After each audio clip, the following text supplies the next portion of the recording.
శ్రామిక కులాలలో మహనీయులను గుర్తించింది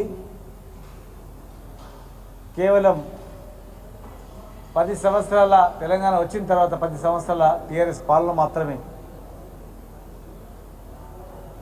భగీరథ జయంతిని ఎన్నో సంవత్సరాలుగా అధికారికంగా చేయాలంటే అవహేళన చేశారు, అవమానపరిచారు.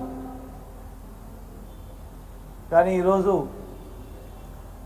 జయంతిని అధికారికంగా జరుపుకోవడమే కాకుండా ముఖ్యంగా ఈ జాతిలో పుట్టినటువంటి మా బిడ్డలు, మా సగర్లు చెరువులు నిర్మించిండ్రు, బావులు తవ్విండ్రు, పెద్ద పెద్ద బిల్డింగ్లు కట్టిండ్రు. కానీ ఎప్పుడు కూడా బతుకులు బాగుపడలేదు, కనీసము రెస్పెక్ట్ కూడా లేకుండే.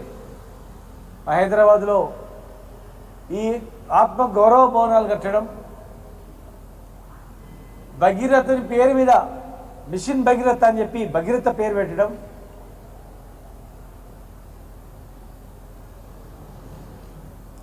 రిజర్వేషన్ పనులలో రిజర్వేషన్ కలిగించడం, కోకపేటలో 200 ఎకరాల భూమి కేటాయించడం, ఎకరాకు ఈరోజు 100 కోట్లు ఉంది అంటే 2 ఎకరాల భూమి కేటాయించడం, ప్రతి జిల్లా హెడ్ క్వార్టర్లో మహబూబ్నగర్లో ఇంకా అనేక జిల్లాల్లో ఆత్మగౌరవ భవనాలు ఏర్పాటు చేసుకోవడం. మరి ఈరోజు అత్యంత గౌరవంగా ఈ శ్రామిక కులాలకు మరి గుర్తింపించి ఆర్థికంగా అభివృద్ధి కావాలి, చదువుకోవాలని చెప్పి 400 గురుకులాలు కూడా ఏర్పాటు చేసినటువంటి చరిత్ర కేసీఆర్ గారి చరిత్ర. తెలంగాణ ఉద్యమంలో కూడా మా సగర్లను జగద్గిరి గుట్ట దగ్గర దాదాపు 60 రోజులు రిలే నిరాదీక్ష చేసి తెలంగాణ ఉద్యమంలో కూడా పాల్పంచుకున్నటువంటి ప్రతి కులము, ప్రతి కులవృత్తి అంతరించకపోయినటువంటి కులవృత్తులను పునరుద్ధరణ చేసి వ్యవసాయంతో పాటు అనుబంధంగా ఈ వృత్తులు బాగుపడితేనే ఆత్మగౌరవం ఉంటుందని చెప్పి మరి ఆనాటివి గుర్తు చేసుకుంటూ మరి ఈరోజు అధికారంలోకి వచ్చే ముందు ఈ వృత్తి కులాలకు ఎన్నో చేస్తామని హామీలు ఇచ్చారు. కానీ ఈరోజు వరకు ఒక్కటి హామీ నెరవేరలేదు. కనీసం జనాభాలోనైనా జనాభా లెక్కలైనా సరి చేస్తారంటే దాదాపు 6-7% తక్కువ చేసి చూపించడం.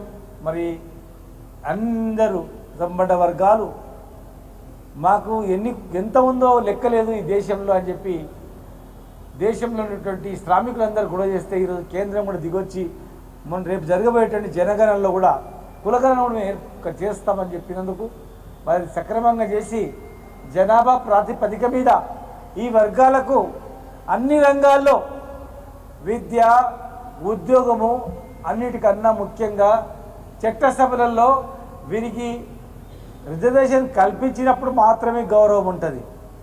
ఏదో అత్యధిక డబ్బులు కట్టేది వీళ్ళే, పనులు కట్టేది వీళ్ళే, వీళ్ళ పైసలు వీళ్ళకు 4 పైసలు ఇచ్చి ఇదే ఇష్టం అది చేసినాం కాదు. ఇలా చట్టసభలో రిజర్వేషన్ కలిగించాలా. మేము అధికారంలో ఏర్పడ్డ 6 నెలల్లోపే చట్టసభలో రిజర్వేషన్ ఇవ్వాలని చెప్పి పార్లమెంట్ కూడా పంపించడం జరిగింది. ఈరోజు కేంద్రం కూడా చట్టసభలో రిజర్వేషన్ ఇచ్చినట్టు కూడా చర్యలు చేపట్టాలని చెప్పని, ఇవన్నీ ఐక్యంగా ఉండాలని చెప్పని మరొకసారి వారికి ఘనమైన నివాళులు అర్పిస్తూ జై భగీరథ, జై భగీరథ.